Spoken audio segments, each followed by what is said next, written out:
Ah, Louis. Perfect timing. As luck would have it. Come, my boy. I would like to have a word with you.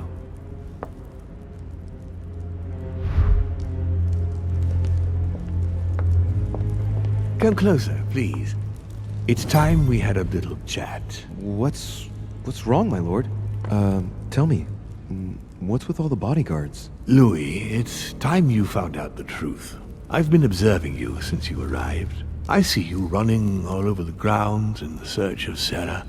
I would like to prevent her from leading you even further down the wrong road. You see, Sarah and I have known each other for a very long time, Louis. I am aware of her theory. About me, about Gregory, about the demons. And it's true. She's right. Look at me. I have inhabited this body since 1191. For the last 602 years, I have been this dear William Mortimer. You've been Mortimer for 600 years? How long have the demons been among mankind? Oh, I don't think I'd be lying if I said that we have always been here.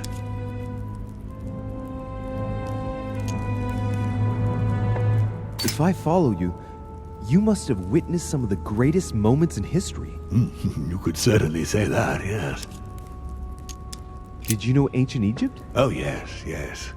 We were gods on earth in those days. What did men call you then? Amenhotep IV. The 10th pharaoh of the 18th dynasty?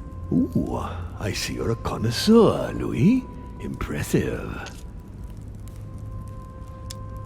Did you know ancient Greece? In many ways, yes. One day Pericles, the next Parmenides. Just the memory of the time I spent working on acoustics with Pythagoras. Well, it moves me quite deeply, to tell the truth. Pericles. He's the one who brought Athens to its golden age, isn't he? In a way, yes. He established democracy and then died during an epidemic. It wasn't so long after his 2 sons passed away. Isn't that right? Excuse me, Louis. I would rather not relive any more of that, if you don't mind. You seem to be fascinated by Christ. You aren't him, are you? Oh, no, not at all. He was my father, though. Strange as it seems. I beg your pardon? Am I dreaming? Ugh, please tell me I'm dreaming. We should have the chance to talk about all that again later, but yes, he was my father. All the mythology surrounding Jesus of Nazareth really stems from my father's prideful need to show himself among men. Did you experience ancient Rome? Oh, yes. Luxury and decadence, Louis. My family did indeed reign supreme, but from this period I retain only the works of my friend, Marcus Vitruvius Pollio. I've noticed that you have a passion for the Crusades. Among other things, yes. Mainly the third. It was during the siege of St. Joan of Arc that I took possession of Lord Mortimer. And you've never changed skins or bodies since? I have used other envelopes, but only to carry out very short tasks. Apart from that, indeed, I have been able to retain the identity of William Alexander Mortimer throughout the centuries.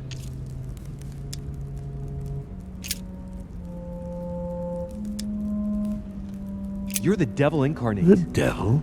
I'm not saying that all Judeo-Christian folklore hasn't served us, but the truth is, of course, something quite different. Please, don't look at us through the primitive prism of religions. I am not hiding any horns or goat's feet, Louis.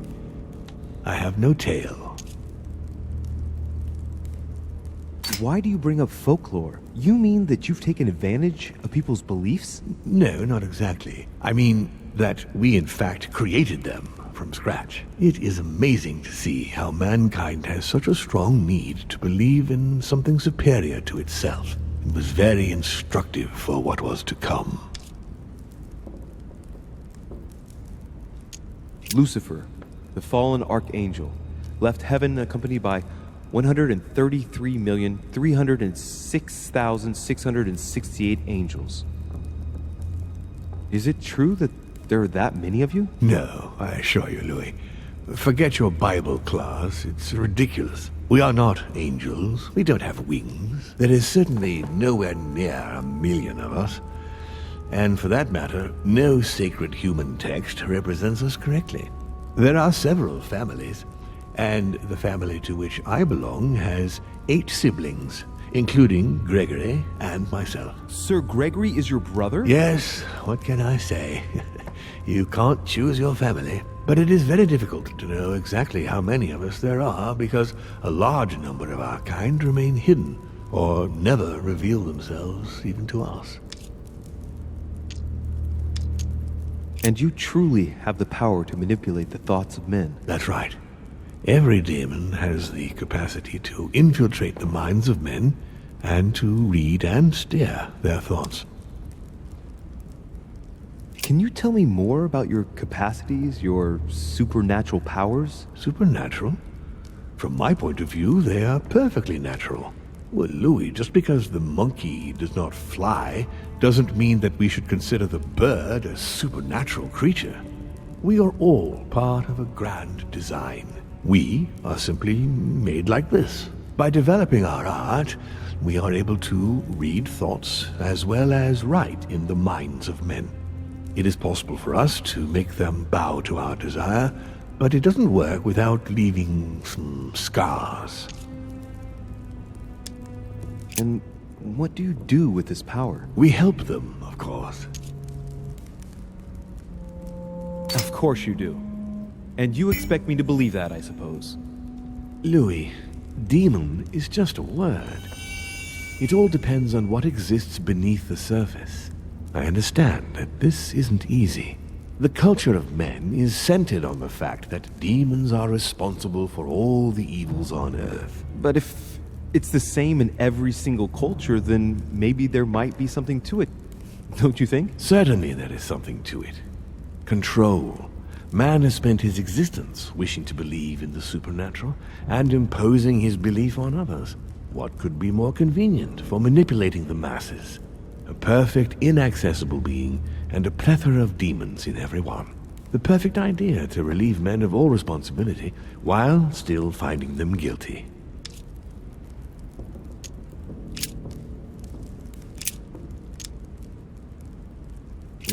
Why should I trust you? I'm not asking you to, Louis. If you are still in doubt about the demons, I can assure you that won't last long.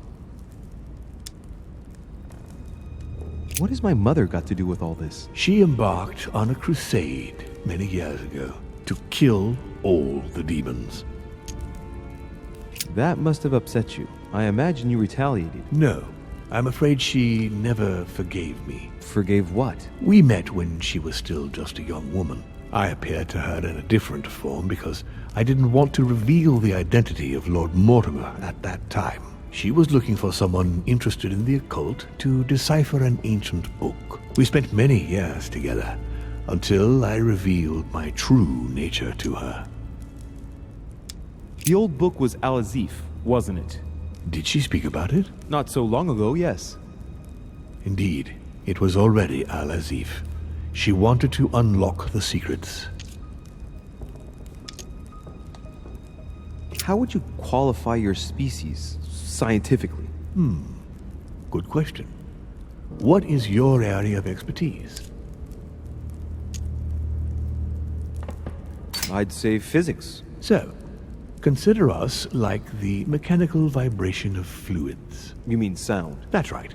The physical properties of acoustics are very similar to those of our abilities. Imagine us as something like waves.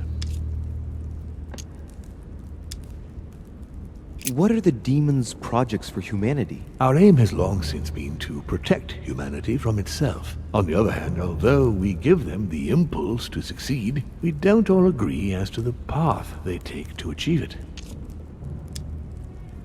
But why me? Why do I tell you about the greatest secret ever revealed to man? That's right.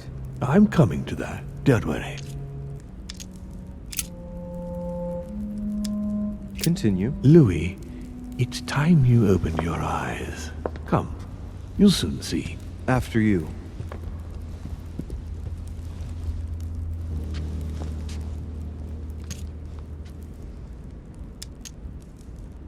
If you could manipulate us mentally, what's the point of all the theatrics of the conference? You must suspect that we asked ourselves that very same question. For many centuries, we didn't organize any conferences, and most of the time, it ended in civil war between demons.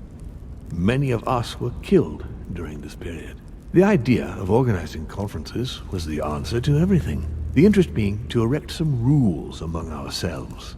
Our family first divided up all the principal countries of the world. Now, whenever one of us wanted to propose a major change between these countries, they summon the demon in question and initiate a conference. The demon that initiates the proposition doesn't have to give notification of the subject of the conference beforehand. Consequently, we participate along with our best assets. Once the humans are brought together, the conference begins, but we are forbidden to use our talents to influence the participants. The first meeting is held in order to expose the subject to all the participants, followed by several days of reflection, during which we are allowed to be persuasive but not to impose our will. A second meeting closes the conference with a final vote. So, for you it's a game, isn't it? I understand your remark, but after living several centuries, you stand back and enjoy what reflection and pleasure you can. But how do you agree on global policy? Locally, we often have competing interests, and sometimes we start wars between men which are linked to our disagreements. Most of the time, our father steps in and gives directives, which my family follow to the letter. Indeed, in my opinion, it is high time we moved on. What do you mean? I mean that a new era must begin. The old monarchic regimes are outdated, and it's time to evolve. Did what happened to Elizabeth Adams have anything to do with you? Unfortunately, the poor girl became an issue between us, in spite of herself. A family of demons is still a family, and as in all families, there are disputes. Elizabeth's family, the Adams, has always been under the patriarchal control of my father. As he and myself are not really on very good terms, sending poor Elizabeth here was terribly rude of him, really. You did accept, though. No, I would say rather I was presented with a fait accompli by Gregory and went along with the intention of helping her. But this is my castle, and everyone is the master of their own home. It was you who killed her. The child was already condemned, Louis. My father would never have let her be. I had to pass inside her mind and, yes, make her take her own life. Trapped between the unyielding control of my father and your mother's terrible treatments, I wouldn't wish a life like that on anyone. Would you? So neither my mother nor Peru were ever guilty. You just gave me the runaround with that whole investigation. Now, don't take it the wrong way. I was obliged to keep up appearances so that Gregory wouldn't suspect me. And it enabled me to size you up, Louis. So, Von Borchert, he was looking for the Al-Azif for you. Exactly. Al-Azif has always belonged to my family, Louis. And with good reason. My father wrote much of it. Can you tell me what you've done with... What, you mean the Al-Azif? No, I already know that. Sarah came here with it and got rid of it. I was thinking of Von Borchert. He isn't essential, but he is a trusted person. He's a prisoner at our headquarters in Paris. All right. I hope I've answered all your questions, Louis. Come, I've something to show you. There is one question that remains to be answered. Why me? Why tell me all of this? Oh, haven't you guessed yet? I've got an idea, but it might seem stupid. Trust me. Am I one? I mean, am I a demon? Would you like that? No, I don't think so. I'm just a man, and that's fine with me. Look, we are of the gods, Louis. Always have been. You, as much as me, you are one of us, Louis. You too are a demon. Are you serious? You know it. Deep down inside, you know I am telling you the truth. Where do you think that natural, charismatic presence comes from? Your talent must already have manifested itself somehow.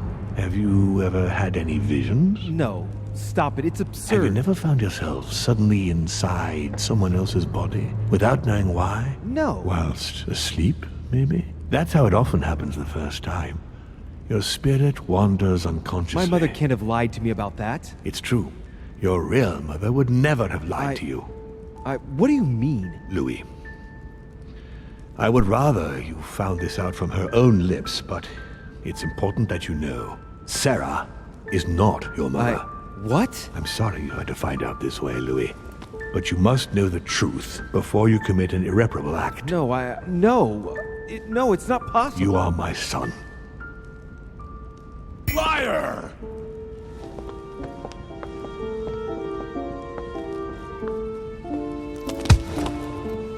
Well, well. So now you're his bastard.